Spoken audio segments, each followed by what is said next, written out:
துணை முதலமைச்சர் உதயநிதி ஸ்டாலின் மீது புதிய வழக்கு பதிவு செய்யக்கூடாது என்று உச்சநீதிமன்றம் தெரிவித்திருக்கிறது. பதிவு செய்ய தடையும் விதித்திருக்கிறது. விவரங்களோடு எமது சிறப்பு செய்தியாளர் ராமகிருஷ்ணன் இணைகிறார். ராமகிருஷ்ணன், இந்த வழக்கில் உச்சநீதிமன்றம் சொல்லக்கூடிய விஷயங்கள் என்ன? அதாவது சனாதன தர்மம் குறித்து சர்ச்சைக்குரிய பேசியதாக மகாராஷ்டிரா, பீகார், கர்நாடகா, ஜம்மு காஷ்மீர் உள்ளிட்ட மாநிலங்களில் தனக்கு எதிராக பதிவு செய்யப்பட்டிருக்கின்ற வழக்குகளை சென்னை உயர்நீதிமன்றத்திற்கு மாற்றக் கோரி துணை முதலமைச்சர் உதயநிதி ஸ்டாலின் தொடர்ந்த வழக்குதான் இன்றைக்கு உச்சநீதிமன்ற தலைமை நீதிபதி சஞ்சீவ் கன்னா அமர்வுள்ள விசாரணைக்கு வந்தது. அப்போது உதயநிதி சார்பில் ஆஜராகியிருந்த வழக்கறிஞரை பொறுத்தவரையில் இந்த அனைத்து வழக்குகளும் சென்னை உயர்நீதிமன்றத்திற்கு மாற்றி விசாரணை நடத்துவதற்கு உச்சநீதிமன்றம் உத்தரவு பிறப்பிக்க வேண்டும். ஏற்கனவே இதைவிட அதிகமாக விமர்சனம் வைத்த நியூபூர் சர்மா, அர்ணவ் கோஸ்வாமி ஆகியோருடைய பல வழக்குகள் வேறு மாநிலங்களில் இருந்து ஒரு நீதிமன்றத்திற்கு மாற்றி விசாரணைக்கு உச்சநீதிமன்றம் உத்தரவு பிறப்பிக்கப்பட்டு விசாரணை நடைபெற்றுக் கொண்டிருக்கிறது.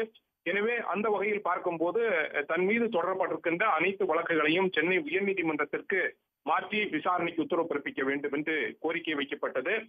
மத்திய அரசின் சார்பில் ஆஜராகியிருந்த சொலிசிட்டர் ஜெனரல் இந்த விவகாரம் தொடர்பாக துணை முதலமைச்சர் உதயநிதி ஸ்டாலின் பேசியிருக்கிறது ஏற்றுக்கொள்ள முடியாத ஒரு விஷயமாக இருக்கிறது. எனவே இந்த வழக்குகளை சென்னை உயர்நீதிமன்றத்திற்கு மாற்றி உத்தரவு பிறப்பிக்க கூடாது என்று கோரிக்கை வைக்கப்பட்டது. ஆனால் நீதிபதிகளை பொறுத்தவரையில் அனைத்து தரப்பினரும் இதற்கு பதிலளிக்க வேண்டும் என்று நோட்டீஸ் அனுப்பி உத்தரவு பிறப்பித்திருக்கிறார்கள். அதே சமயத்தில் சனாதன தர்ம விவகாரத்தில் உதயநிதி மீது புதிதாக எந்த வழக்குகளையும் பதிவு செய்யக்கூடாது என்று உச்சநீதிமன்ற நீதிபதிகள் இன்றைக்கு திட்டவட்டமாக தெரிவித்திருக்கிறார்கள். எனவே துணை முதலமைச்சர் உதயநிதி ஸ்டாலின் மீது எந்த ஒரு நடவடிக்கை எடுப்பதற்கோ அல்லது புதிய வழக்குகள் பதிவு செய்வதற்கோ முடியாது என்று உச்சநீதிமன்றம் தெரிவித்திருக்கிறது. அதே சமயத்தில் இது போன்ற பேச்சுக்களை கட்டுப்படுத்துவது குறித்து தனிநபர் ஒருவர் பொதுநல மனுவை ஒன்றை தாக்கல் செய்திருக்கிறார்.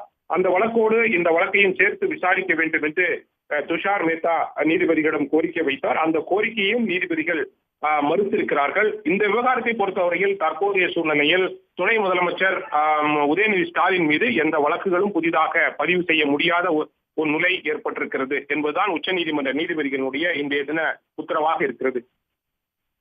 விவரங்களுக்கு நன்றி ராமகிருஷ்ணன்.